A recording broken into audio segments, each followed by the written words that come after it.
Samsung's new One UI running Android 9.0. How does it differ from Samsung Experience version 9.5? Find out after my intro.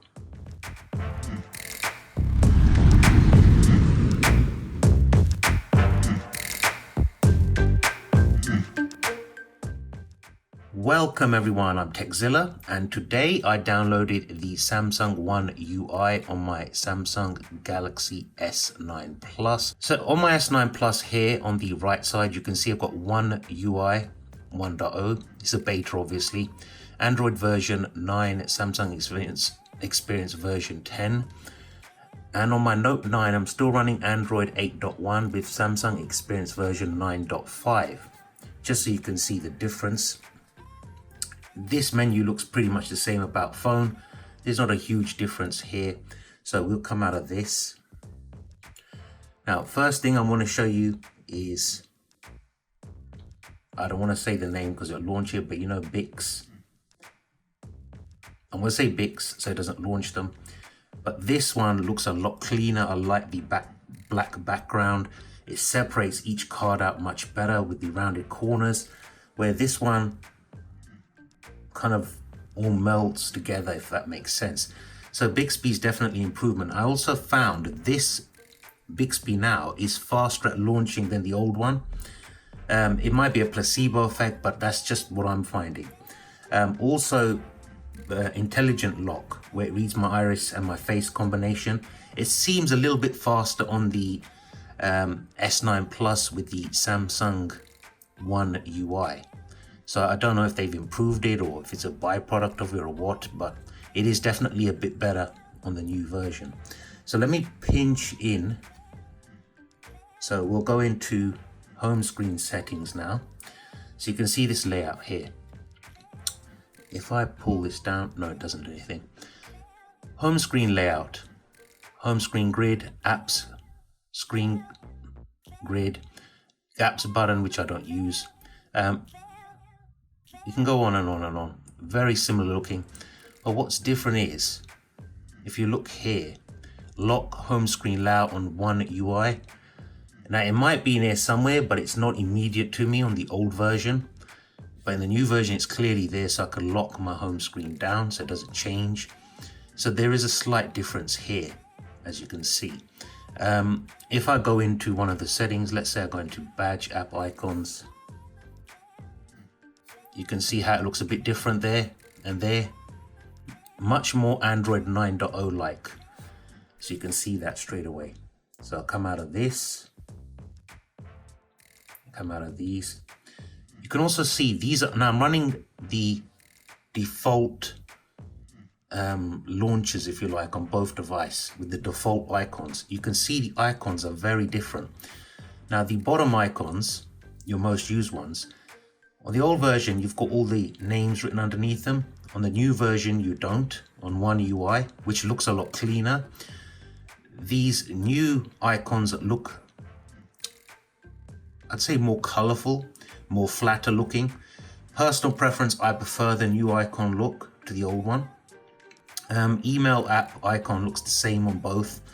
Don't ask me why, but you can see right there's a slight difference. Also, there's a difference in this weather widget. You can see here, it's much more simplistic. Where on here, where it's got rain showing, you've got little blue dots, you've got the sunshine. Whereas here, it's a more sort of line drawn experience.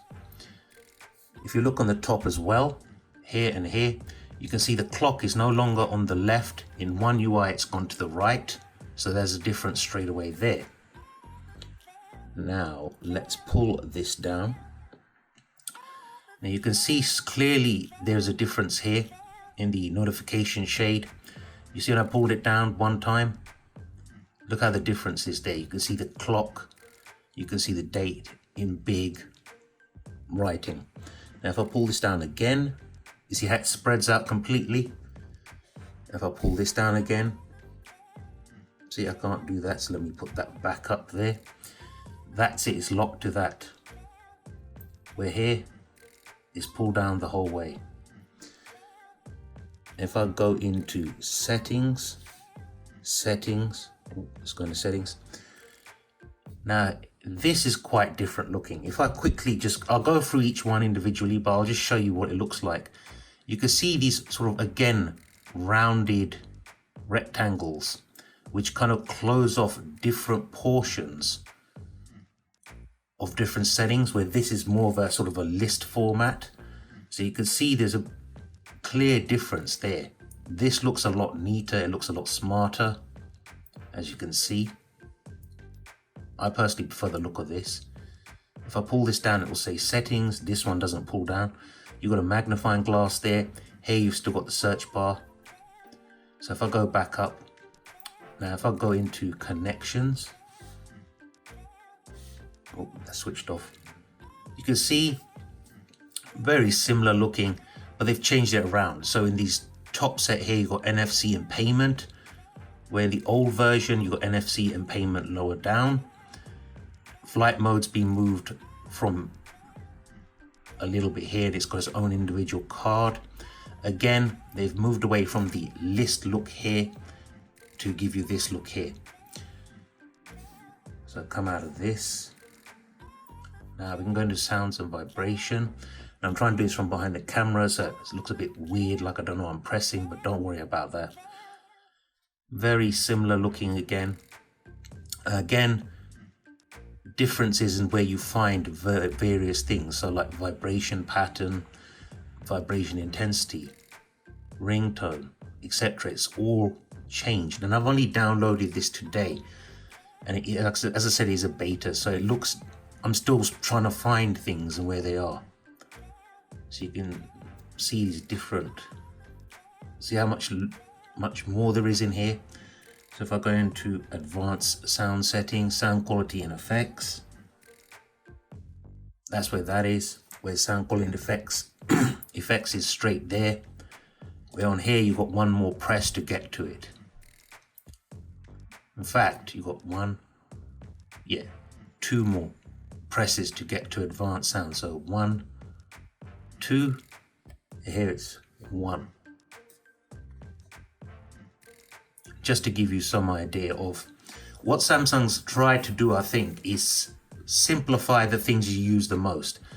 They've put settings you don't use so often further away in the menu, because sound settings, you tend to set them up one time, the effects, the Dolby sound and all that, and then you change back again.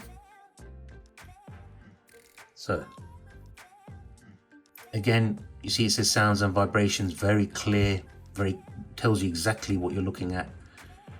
And I'm not going to get into each individual one too much because that would be a little bit pointless. So sounds and notifications, that's what we, and notifications here is separate from sounds and vibration. If you see that, it's a little bit, it's very, very different. I'm trying to get used to it. So if I go into display, and I go into display here, very similar again, but now you've got night mode on here. So if I click that, that's lovely. I like that a lot. I like that a lot. So if I switch that off again, you can see that much nicer look. But other than that, again, it's a very similar looking layout. I'm going slowly so you can see the difference. Now they've moved status bar from display into another setting, which I'll show you in a bit. Another menu. So that gives you an idea there. So come out of this. I'm not going to go into wallpapers and themes. Let's go into advanced features. Now you can see here, obviously S Pen, forget about that because this is a Note 9. But accessories, smart pop-up view, games, it's very, very different the way they've done the whole thing. If I go into motions and gestures here, you can see them here. We're in here. Where is it? Is it in here or have they moved it? You can see them here. Palm swipe to capture, direct call, smart alert, easy. As I said, things you use not often, they've pushed them further back in the menu, which makes sense for me. And they've clumped different individual groups of things together. So if I come out of here, that gives you an idea. Now let's go to device maintenance. We'll come out of here. And here it's called device care. If I come into this, you can see it's a slight difference in look. You can see that bubble shaped thing at the top. I don't know, which one do you guys prefer the look of? I personally, I'm feeling this a lot more than the old version. I like this a lot, but this just seems, it has got a slight learning curve to it. I've got to be honest. It's not pick up and play. You've got to kind of relearn where things are. See, notifications is down here now. It's up here before above display, but now they've moved it lower down here. Apps, lock screen. Let's go into lock screen. Lock screen, there we go. So you can see here, screen lock type, smart lock, secure lock settings, always on display. Clock style, roaming, face widgets, contact information, etc. Let's have a look what else we can look at. Biometrics and security, you guys already know about. Now if I go down here, you can see how it's changed here quite a bit. General management, let's go into that. Look how different, oh, where's it gone? General management. Look how different that looks now. There is quite a vast difference in the way it's laid out. It's, you see what I mean? There is a difference. You've got to kind of relearn stuff. Now accessibility, if I go into here and here, accessibility, you can see it's clearly different. So vision, hearing, dexterity, etc. So voice and controls, if I go into there, then I go into settings. And now if I go down, status bar information, that's where this is now. See how that's different to where it was before under display? That's what I mean about trying to find where things are. Single tap navigation, focus indicator. See a focus indicator, you can change this kind of border if you like. You can make it a thicker border, whatever you want. Manage custom labels, status bar. Let's have a look at custom. Shown here while voice assistant is on, create a custom label by tapping on icon, button or tab, then double tapping and holding with 3 fingers anywhere on the screen. So that's a feature I haven't noticed before on this. Maybe I wasn't looking for it, but you get a good idea of the differences here. So if I come out of this, come out of this, audio enhancements, advanced settings.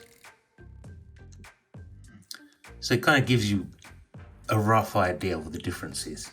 I don't want to go into too much. This video will go on for about 50 minutes if I did that. Oh, here we go, navigation bar. That's what I was looking for. So you got navigation buttons, full screen gestures, and I have tried these out. They're pretty good. They do work well. One thing I would say is when you're using that and you're on your home screen, obviously you swipe up to go home.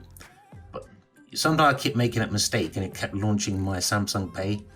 That's just a learning curve. It's not a problem in the long run. But you get an idea of the difference now. Let me come out of this, see if I can find display. Is it in here? Navigation bar. You can see the big difference in the way these two look.